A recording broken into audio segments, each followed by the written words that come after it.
Hi, my name is Larry Few. I'm the Director of the Global Affairs Center here at Community College.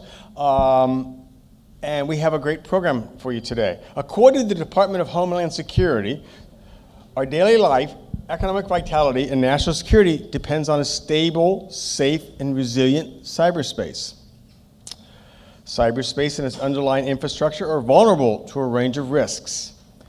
Sophisticated cyber actors and nation states exploit vulnerabilities to steal information and money from us. And we are developing capabilities to disrupt, destroy, threaten the delivery of essential services. That is the cyber pirates who do all of that. All of this is on the Department of Homeland Security's website, which reportedly was itself hacked in 2016. So Justin is here to talk about that. Justin Collins, our speaker today, is a 2015 graduate of Shoreline Community College. He's also a former U.S. Army combat veteran. Justin has many accomplishments in the 2 years he spent here at Shoreline. Let me see if I can get this all right, and there are other faculty in the audience that will yell at me if I forget something. He completed the honors program.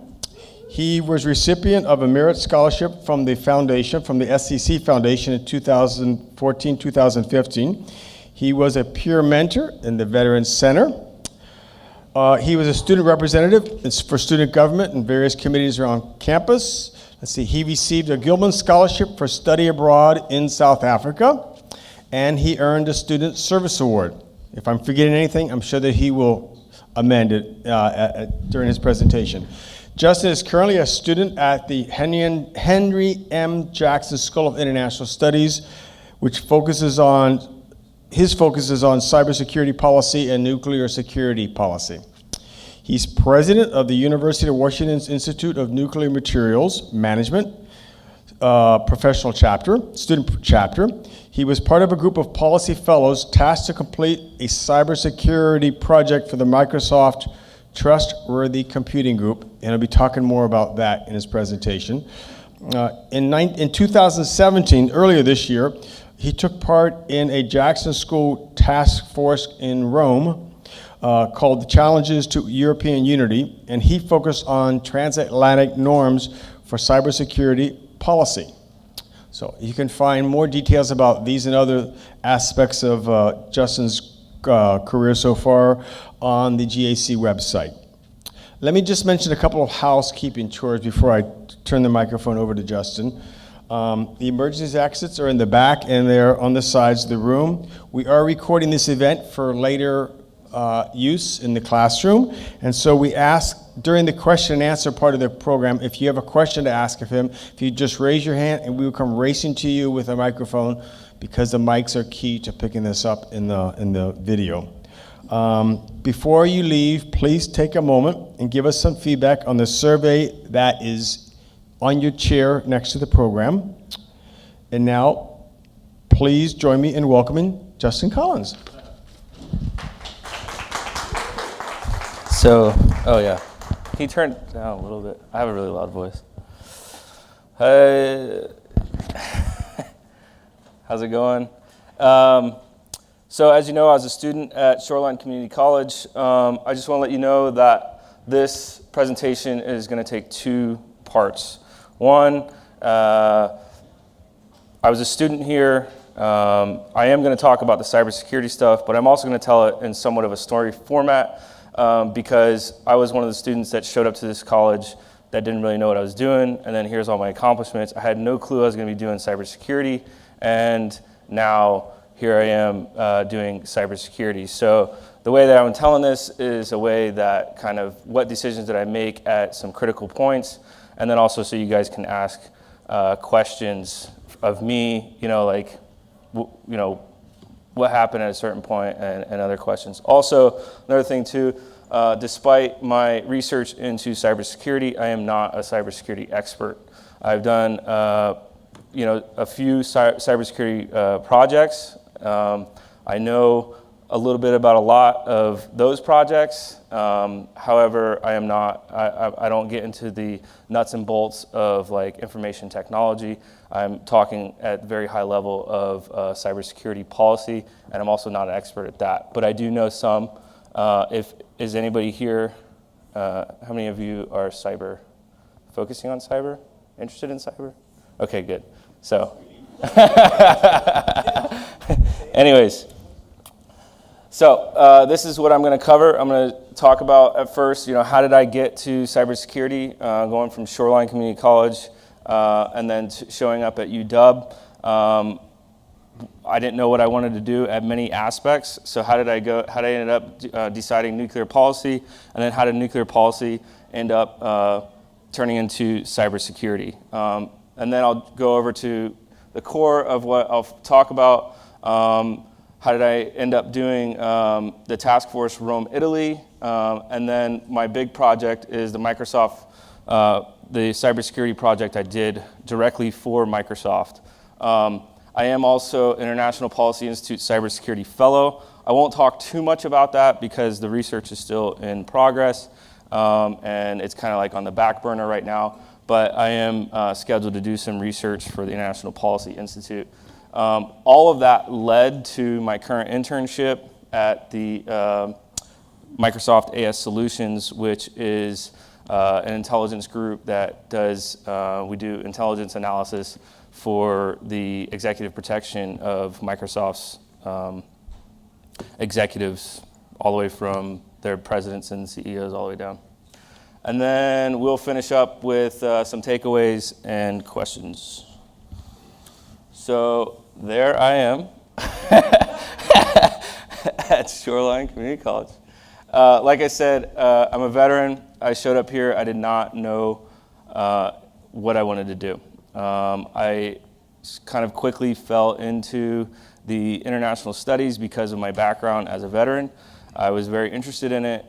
The history contextualized a lot of what I did, and I kind of naturally went down that path. I was also taking a lot of classes that, I don't want to say I shouldn't have. Anyways, I took more classes in the humanities than I probably should have. I didn't know this idea of like choosing a track. So lesson learned is at a certain point, make a decision. Because when I actually left Shoreline, despite being really interested in international studies, I kind of really wanted to be a civil engineer, but I took way too many humanities classes. So from Shoreline Community College, as Larry mentioned, during my time here, because I didn't know what I wanted to do, I got involved in everything that I could, especially leadership. So I was, like I said, like Larry said, I was a student representative. I joined the honors program. That's actually where my, any of you honors students in here? Honors program? Okay. So I should talk about that for a minute. Pretty much many times throughout my academic career, I chose things where I was like totally felt completely unqualified for, but I just went for it. So that was kind of the honors program, and where my love-hate relationship for research kind of started. And so I dove into this major research project for the honors program, and it was looking at climate change through the lens of the Department of Defense. That was a grueling project. However, I completed it, and it really definitely prepared me for going to UW.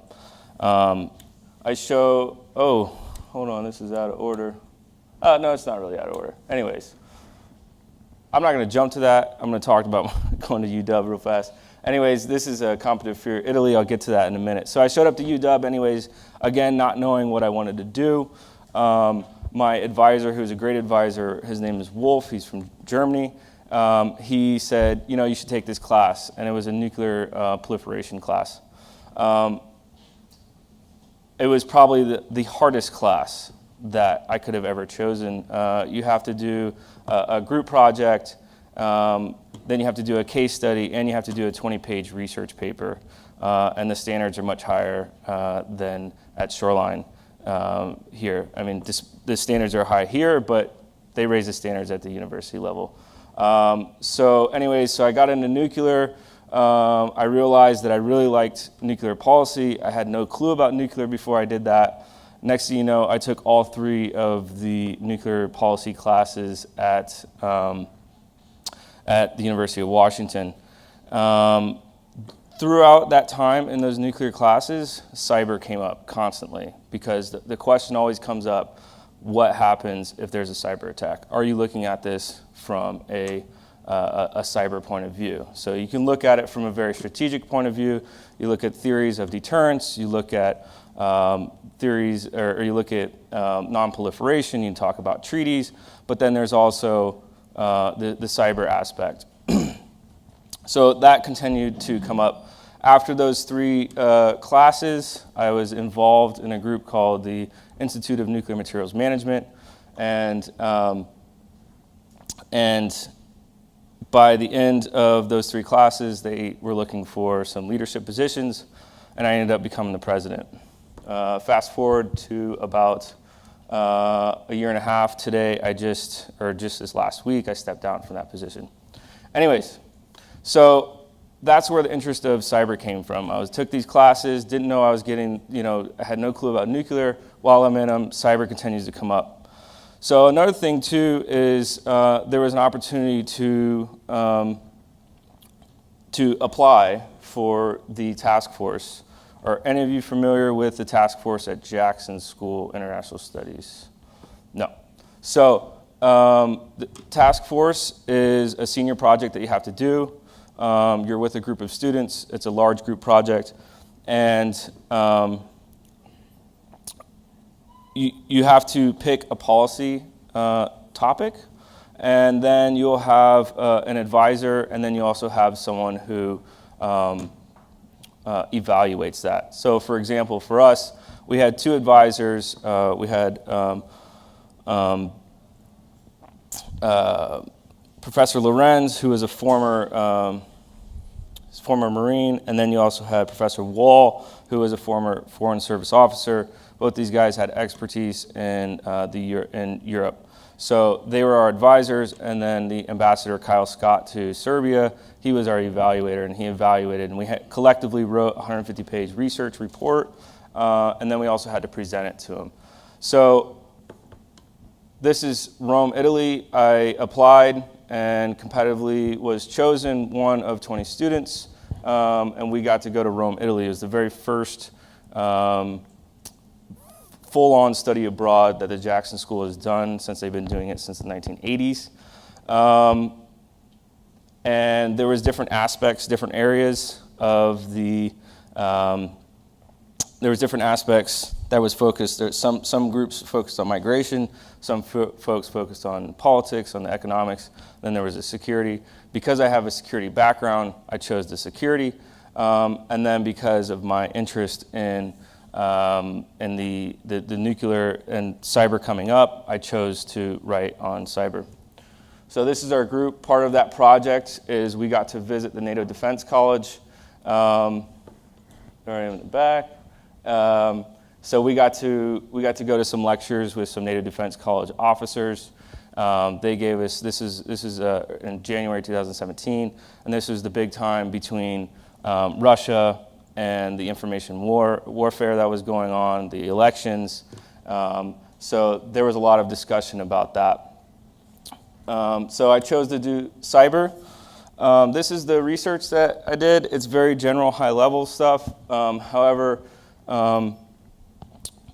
for policy, one thing that we focused on in the project is the challenges to European unity.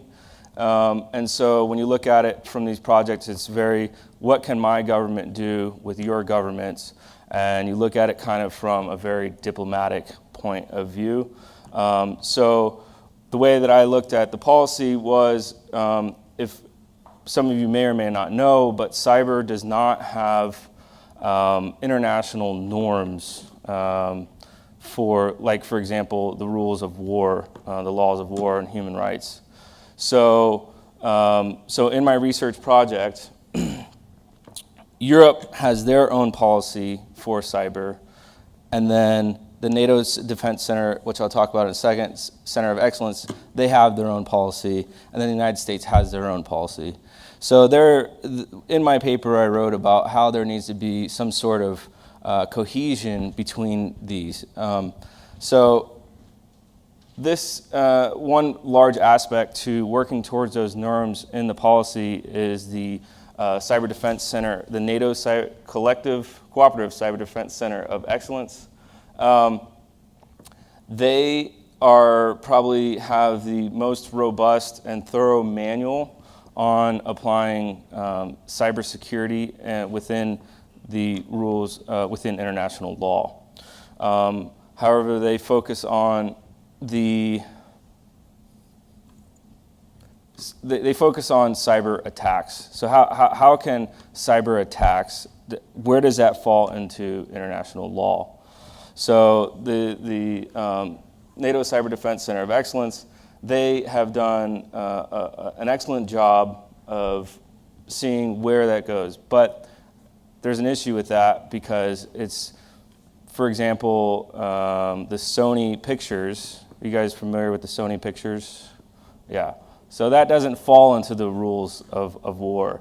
And a lot of this project is focused on governments. So, a government, the main thing that they're going to talk about in, for example, the Sony Pictures hack, they're not going to do anything. So that's an issue.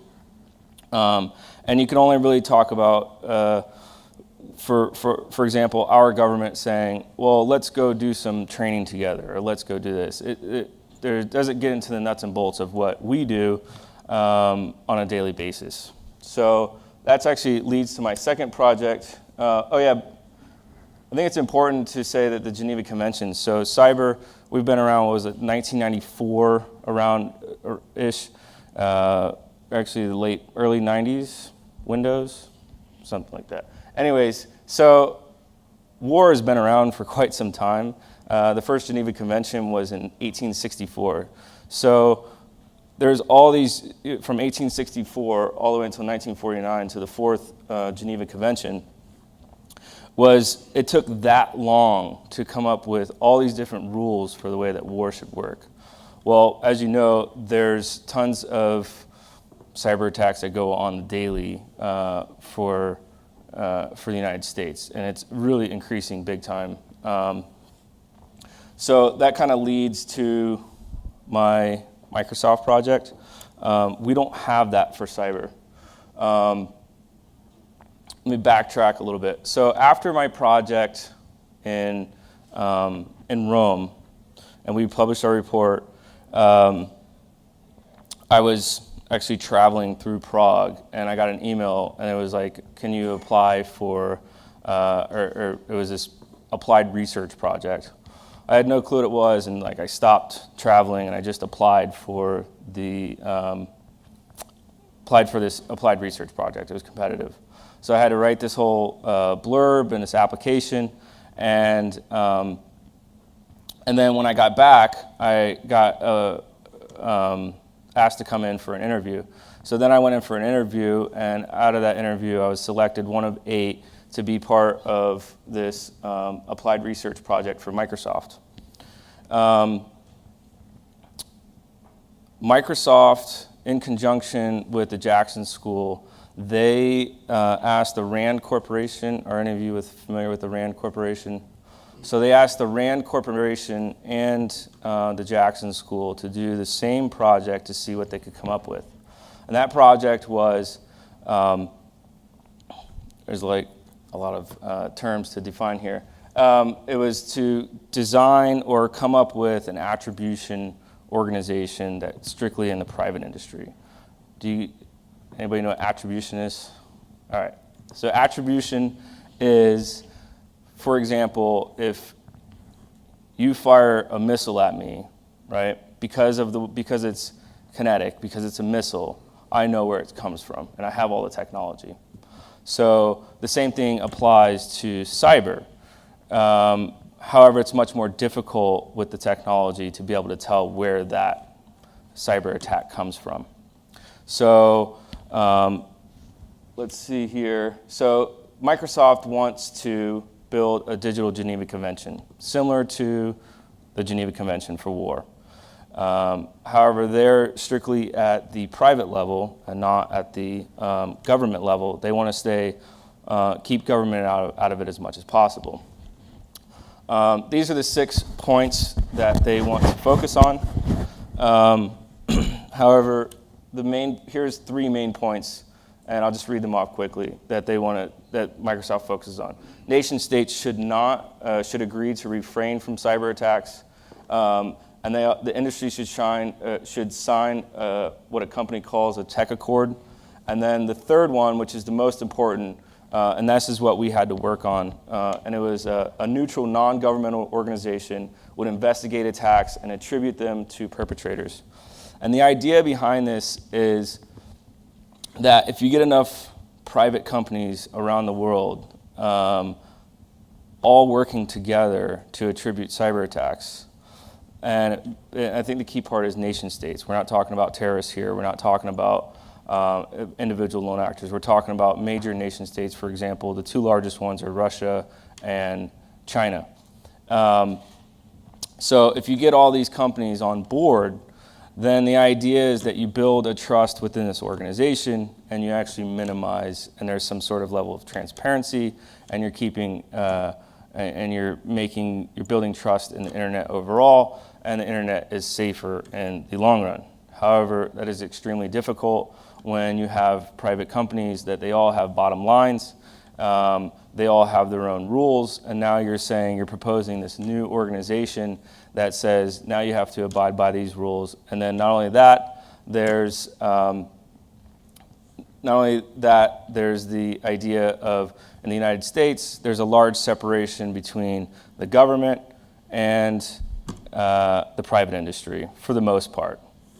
For example, but in contrast, you have China, for example. They're directly related to the state, and they're state-sponsored, and the same thing with Russia.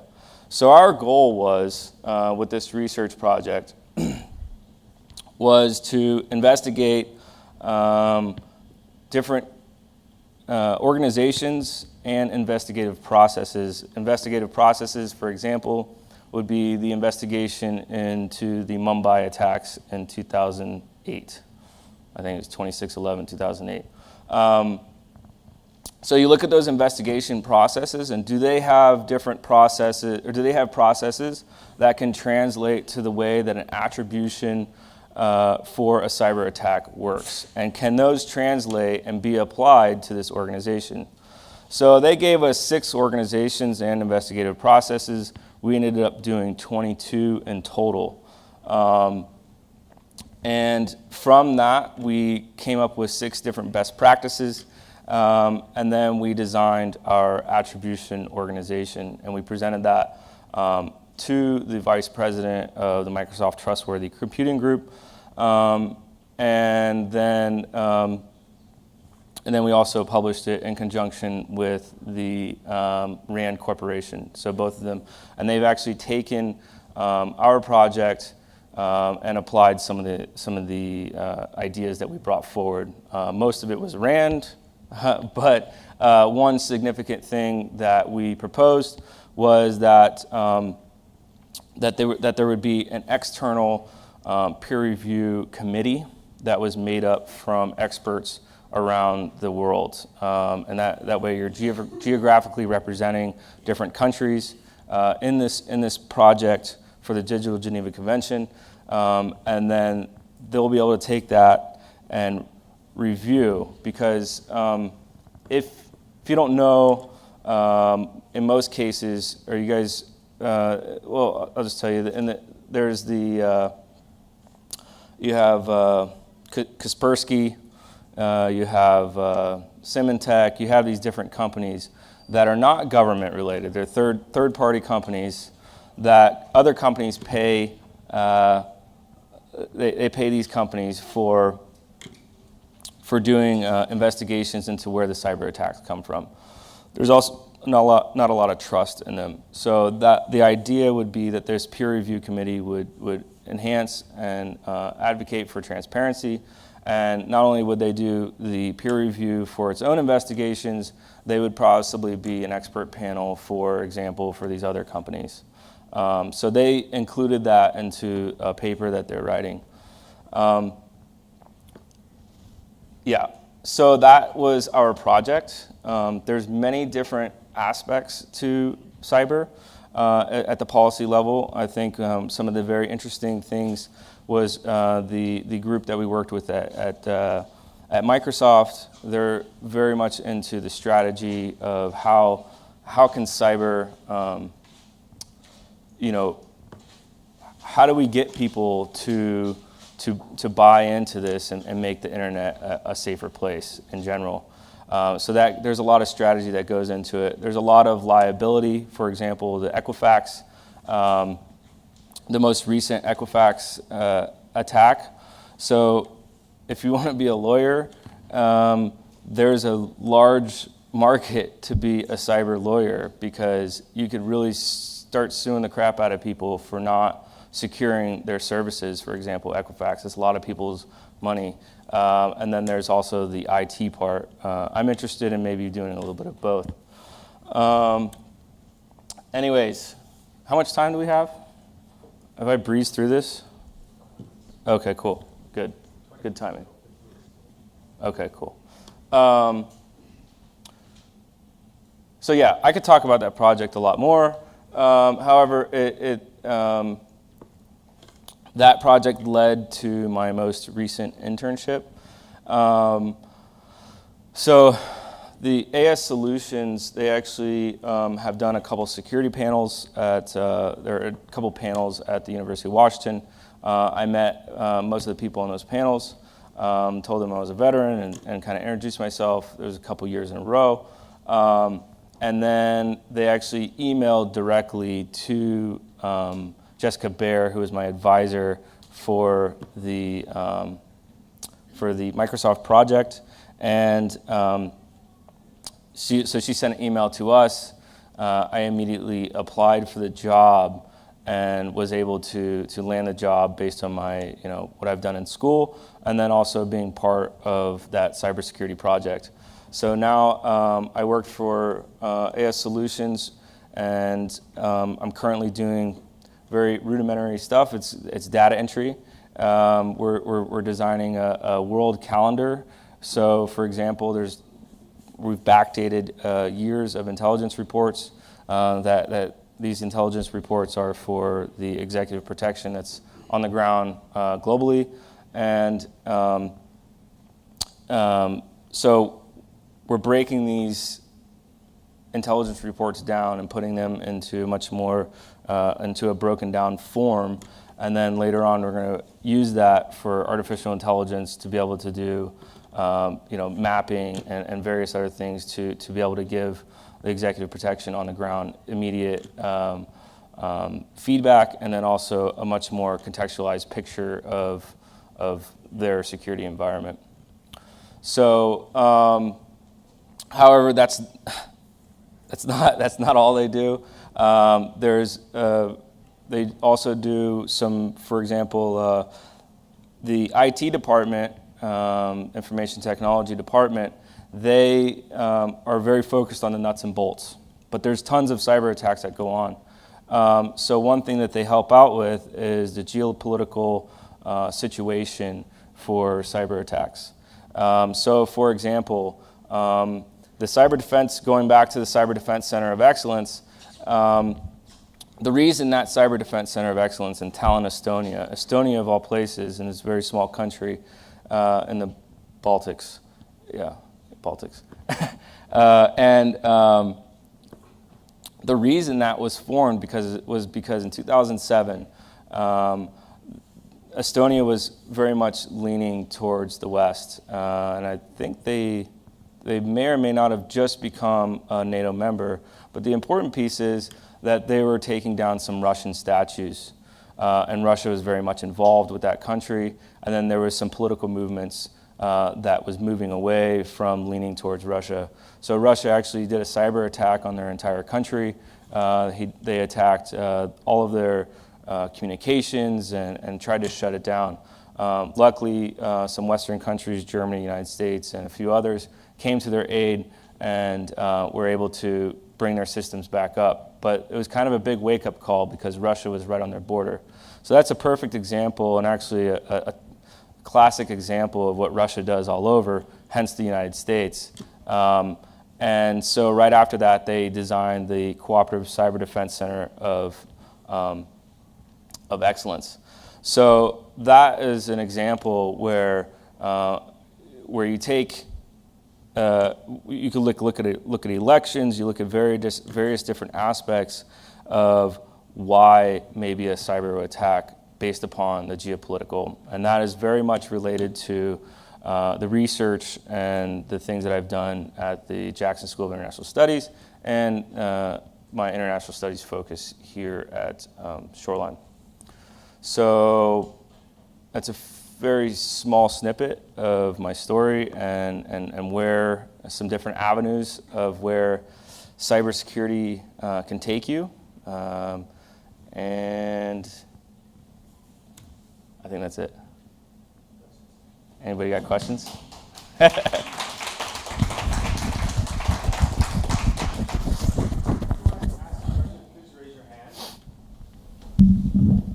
So I had a question about the what you were talking about, the Geneva Convention style, the rules that companies are trying to come up with. You spoke a little bit about the possible issues that can come out of that because companies are for profit, and how would they go about getting away from looking after their own interests? Say if the Chinese company that is ruled by the government, from my understanding, is opposed to certain rules or regulations or does something. So the whole system of peer review kind of goes out the door because there's, who's going to review that analysis, say, of Microsoft on an issue that a Chinese company does. So I can see sides already drawing. Sure. Yeah, so how is that going to be addressed? And I noticed that it was only about, so it's a two-part question. The second part is, at what point is there any interest in governments getting involved to enforce that convention? Yeah, that's a really good question, and actually that's kind of the major problem that we ran into. In fact, even the vice president asked us the same question. He's like, is this going to work? It's a really difficult question. What we came up with is you would start off possibly with what they call ad hoc. So if there's an attack, you have a small group of countries that have an agreement amongst each other saying that under the circumstance that there's a cyber attack, we're going to share the necessary information immediately and as fast as possible. We're going to break down those normal barriers that we do because there's a lot of secrecy that's involved, and we're going to attribute the attack. The second part that is what happens after the attribution. Let's say you get the correct attribution. We didn't get that far in our research. We were told specifically not to cover that. I think that's where governments have to get involved. However, the Department of Homeland Security, they even wrote an entire paper on operating in the gray zone. And that right there is the gray zone, and that kind of goes back to the very beginning of where you got high-level NATO, they're focused completely on the war, but what about at this company level? So what are you going to do about that? And that's kind of where the Digital Geneva Convention comes in. But when you're talking about in the forms of deterrence, how are you going to deter China if there's no repercussions, right? So that, I think, is probably one of the most difficult tasks about it, and something that there needs to be further research on. However, one thing that we did, a concept that we came up in our group was, if you have a board, for example, and that board there's 10 members, right? And let's say 7 out of those 10 members say that the attribution comes from, let's say, Russia or China. Russia or China can't argue with that. They're coming from countries all over the world. So that would be a way to kind of maybe mitigate the issues of saying, yes, it came from my country, or it didn't come from my country. That's when you have that panel of experts. What to do after that? I think it's kind of interesting because when you say, what do you do after that? Well, the one thing that Microsoft wants to do is number 6, they want to limit all offensive. And I'll talk about that for a second, is like, they want to limit all offensive because when there's an offensive, then there's also going to be, a payback for that. So they want to minimize that as much as possible. And that's actually kind of where the private industry and the government kind of butt heads, is because the government is doing a lot of offensive, right? And the private industry is almost purely defensive. And so going beyond, and they call it active defense, going beyond just being defensive would be to kind of create this attribution organization. An IT guy is going to tell you, well, just put in the security. They don't really care. This is very like, well, if you're being attributed, if you have to attribute someone, then you're failing at the IT level. But the fact is, we're getting cyber attacks on the daily. Hopefully that helps.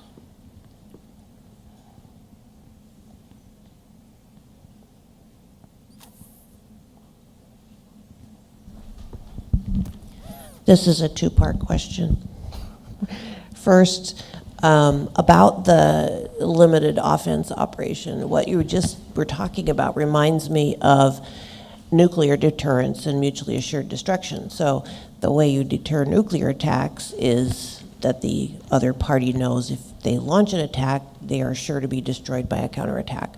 So that's not the route that is being followed in the cybersecurity area, you're saying, right? That there's not going to be like massive retaliation. Well, there's actually discussion. There's a lot of parallels to be drawn between the way that deterrence theory works and actually the way nuclear weapons work and cyber. The problem is the attribution part. Like, how do you tell where it comes from? And also the level of secrecy that is involved with cyber. And that is, so as you know, like the NSA, right? Are you familiar with Stuxnet? Yes. Okay, so Stuxnet was probably the first time that a major cyber weapon or malware became public through an investigation, right? So now that all of that is... So Stuxnet is a major cyber attack that happened in 2011 I think it's 2011. Anyways, on the Iranian Natanz nuclear facility. It was a malware that was produced and designed by the United States and Israel. This was we knew that Iran was trying to get nuclear weapons. They were enriching their uranium, and so what the United States did, in a very, very secretly, they failed at the secrecy later on.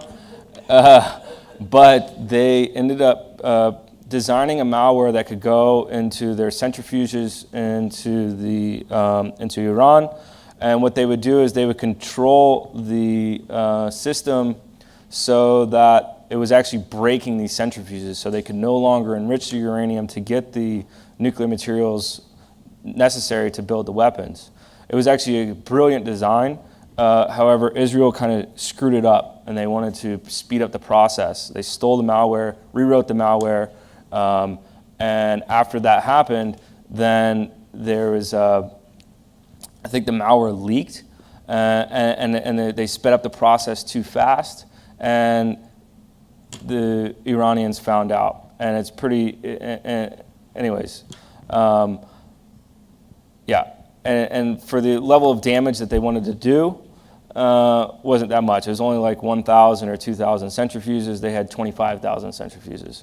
So like for the amount of effort that went into it, they kind of failed big time. However, we do have the Iran deal today.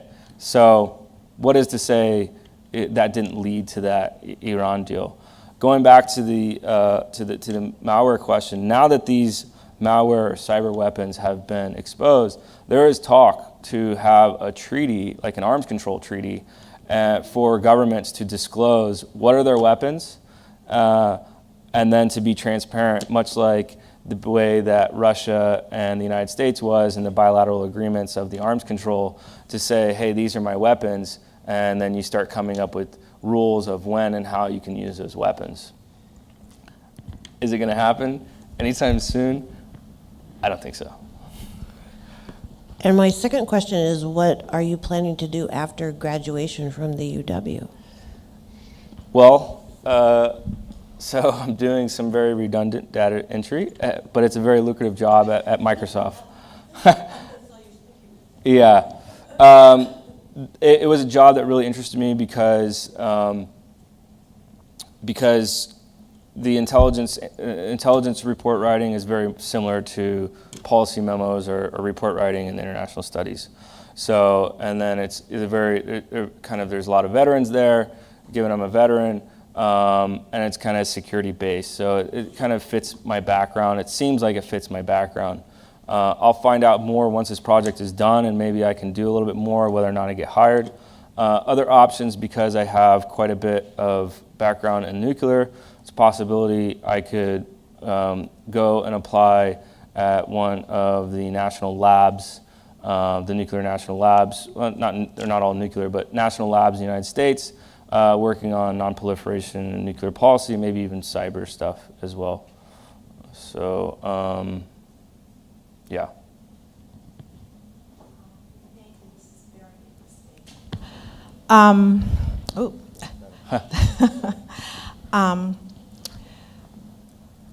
Should we be as concerned as the media makes us feel we should be regarding our electrical grid? That's a good, the country's electrical grid. That's a good question. I think you have to think about it in terms of the reaction by a country. There's a report by the Idaho National Lab. They have it. It's called Industrial Control Systems or Electrical Grids. It's probably one of the most thorough reports. They talk about it in terms of that country better be ready to go to war. If you're gonna attack my electrical grid, especially the United States, Ukraine is a different story. Their electrical grid has been getting attacked, but they're not the United States, right? So if there's a major cyber attack, let's say from China or Russia, that puts many millions of people, that is considered an act of war. So I think it's much more viable and smart for countries like China and Russia to do things like getting involved in our elections to achieve what they want. And also, China is very much stealing intellectual property. So that advances their country much more than saying, oh, I'm going to put all these Americans out of, because we can get our power back on, right? There is this concern out there of the electromagnetic pulse. Actually, that's weapon stuff anyways. But the idea that it would put out our whole electrical grid, that comes from North Korea, that's been around since the Russians. I don't think that's going to happen either. But I don't think we should be too concerned, but it is a major concern, the fact that they are trying to hack into our electrical grids. And you have to say, well, what is going to happen down the road, right? Maybe not now. What is that? And then also, what is that time frame down the road? Is that 5 years, 10 years? I don't really have that answer.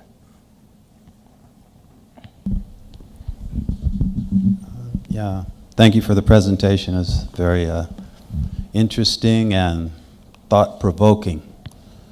And so I'm a little bit concerned, on a couple levels. One is the notion that if a country electrical grid is attacked, then the response would be going to war, when we know that, at least for countries like the United States and many other countries in the world that are nuclear powers, going to war is not an option anybody really wants to contemplate or actualize. And so I think there's a problem with that as a response, because it's not something that is sustainable. Sure. And that leads me, I think, to the second part, which is, the idea that, and I think we've talked about this once, but the idea that if our deterrence is to become better armed and so powerful that no country would contemplate attacking us at a nuclear level, I think that just leads to escalation, of course, Sure. and then I believe if people continually stockpile in that manner, eventually they're going to use those stockpiles. So I don't think that's sustainable either. So what I'm trying to go back to is the point you were making about people, like there's been times in our history where we've made agreements to disarm ourselves and to cut back our nuclear weapons, and I think that's the only point in our history that I've seen is sustainable and does give us a future, not as a country, but as a globe. And so I'm just wondering, in the cyber world, if that's part of the calculus, because it sounded, you're shaking your head, no, yeah, it sounded like it was saying that at best it would be following the nuclear model, which is arm yourself to the point where nobody's going to think about attacking you cyberly. But I think that to me is problematic. So it almost feels like there needs to be some thinking outside of the box so that people can develop those systems you're talking about where the trust is there, so that we won't end up either fighting because of a nuclear attack or a cyber attack. Sure. I think also when I say the act of war, you also have to think about it in terms of cyber as well, not just maybe kinetic war, but also cyber war. So there might be a major return on them saying, I'm going to take out your whole electrical grid, and your country's a lot smaller than mine, for example.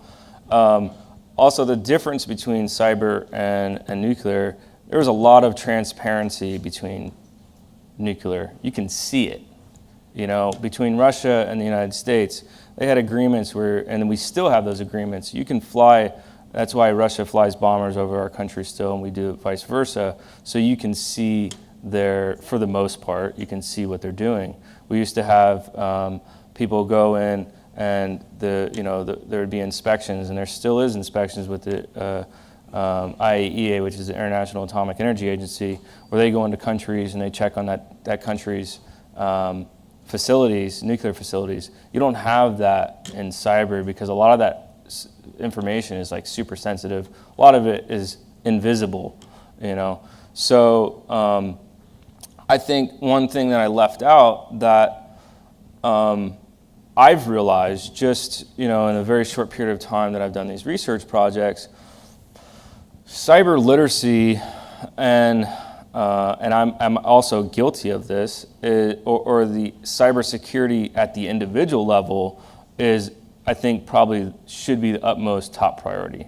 Cyber, we so rely on it to say our IT department is going to deal with it, but how many of us are being super, hardcore about our passwords and our own individual security, because most of the cyber attacks and the way that things happen is through phishing schemes and through emails and through the individual at companies and other places. They'll go to LinkedIn, they'll say, okay, are you the person that works for this company or this vendor that I want to get into this piece of equipment?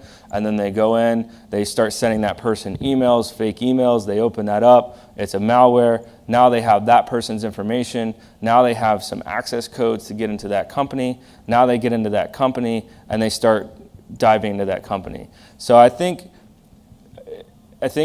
the most immediate answer is across the board, United States, there needs to be some sort of literacy and security. It seems to continue to be, despite that we're getting attacked by cyber attacks daily, that people are like, whatever, or somebody else is going to deal with it. And I shouldn't really be speaking about it like this because I'm also guilty. I think we're out of time.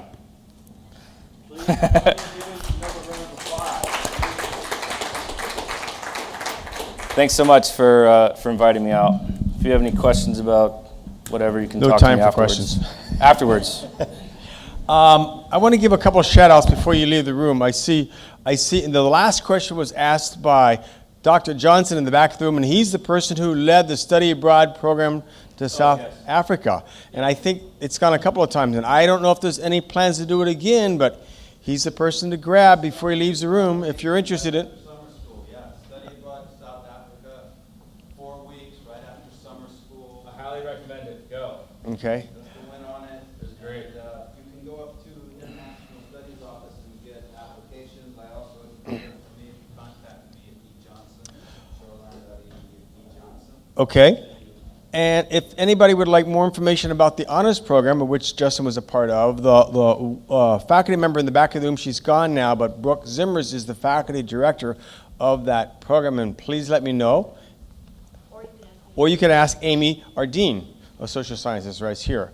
And the Veterans Program Office, of which Justin was a part, we have a representative from that office here too. So you can ask questions if there's any veterans in the room that are not. It's inconceivable to me that they're not part of that activity, but please step forward if they are.